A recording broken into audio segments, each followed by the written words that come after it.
Assalamualaikum warahmatullahi wabarakatuh. Halo guys, saya Larissa Zana Faustina, mahasiswi pendidikan IPS. Di video kali ini saya akan menjelaskan sintak media pembelajaran monopoli.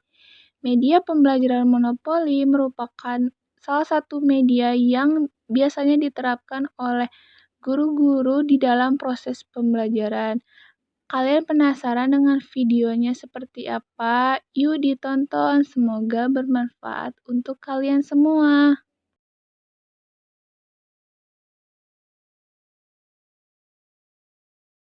Model pembelajaran monopoli ini membuat peserta didik menjadi senang dan tidak merasa bosan dalam mengikuti pelajaran. Karena kebanyakan peserta didik ini mengalami rasa bosan, bahkan kurang bersemangat dalam proses pembelajaran. Maka dari itu, guru harus mempunyai ide yang kreatif agar proses pembelajaran ini tidak merasa bosan. Maka dari itu, pembelajaran monopoli ini merupakan salah satu model yang bisa digunakan dalam proses pembelajaran yang dimana selain membuat peserta didik ini merasa senang, peserta didik juga dapat memahami materinya dengan mudah.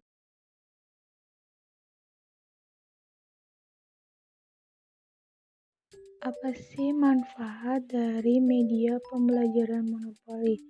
Jadi, manfaat media pembelajaran monopoli ini dapat mengasah kemampuan otak kiri siswa, bukan hanya diberikan pelajaran bagaimana menghitung dadu beserta langkah, akan tetapi memperhitungkan sejumlah perhitungan ekonomi dan analisis sesuai kotak yang didapat.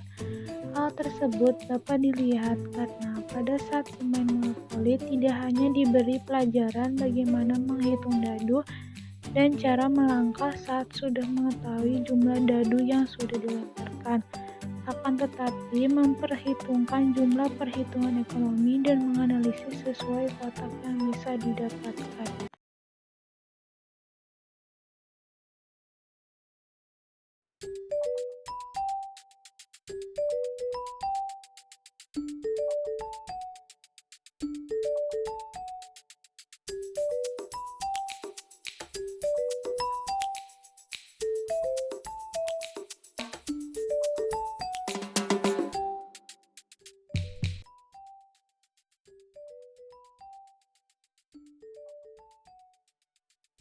Langkah pertama, peserta didik dibagi ke dalam beberapa kelompok.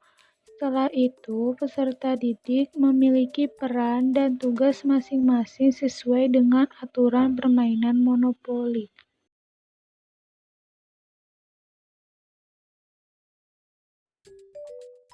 Contoh monopoli yang saya sudah desain. Di dalam permainan monopoli ini, terdapat sebuah jebakan IPS yang dimana berhenti di kotak tersebut akan otomatis mendapatkan tantangan.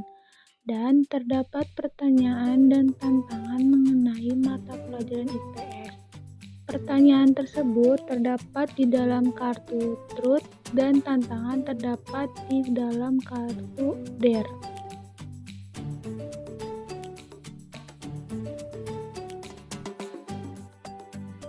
Peserta didik menentukan pemain 1, 2, dan seterusnya di dalam kelompoknya. Lalu, pemain pertama ini melemparkan dadu yang berarti menandakan permainan dimulai, hingga selesai bertukar dengan pemain lainnya. Ketika orang yang masuk ke dalam penjara ini akan dikurangi poin sekitar 10.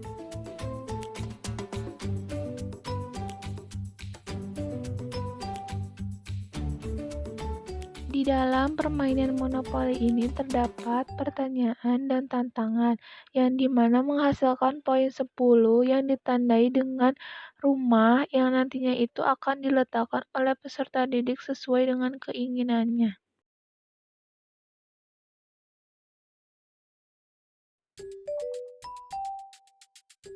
Selama berjalannya permainan ini, peserta didik harus bersaing dalam mengumpulkan poin setiap kelompoknya. Dengan perolehan poin terbanyak akan memperoleh penilaian dalam pertemuan ini.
Selain membuat aktif para siswa, pembelajaran yang awalnya ini berpusat pada guru dengan penggunaan media pembelajaran monopoli, pembelajaran berpusat pada siswa.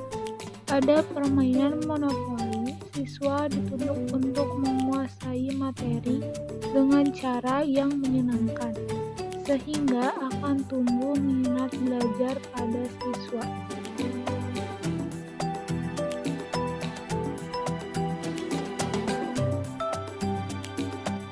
Maka dari itu, calon guru harus mempunyai pembekalan skill serta pengetahuan yang nantinya akan menjadi contoh atau public figure di depan siswanya. Selain itu, kita harus selalu mempunyai ide-ide yang kreatif dan juga inovatif, agar pembelajaran tersebut siswa tidak mudah merasa bosan dan siswa dapat memahami materinya dengan mudah dan seksama. Dalam setiap media terdapat kelebihan dan kekurangannya masing-masing. Kelebihan dari media pembelajaran monopoli yang pertama, proses pembuatannya sederhana. 2. Tidak membutuhkan ruangan yang besar dalam penyimpanannya. 3. Mudah dibawa dan dipindahkan. 4. Dibuat dengan penuh warna sehingga tidak membosankan. 5. Dapat dimainkan lebih dari 5 orang. Selain terdapat kelebihan, terdapat juga kekurangan. Yang pertama itu tidak dapat dimainkan perorangan, minimal itu 3 orang.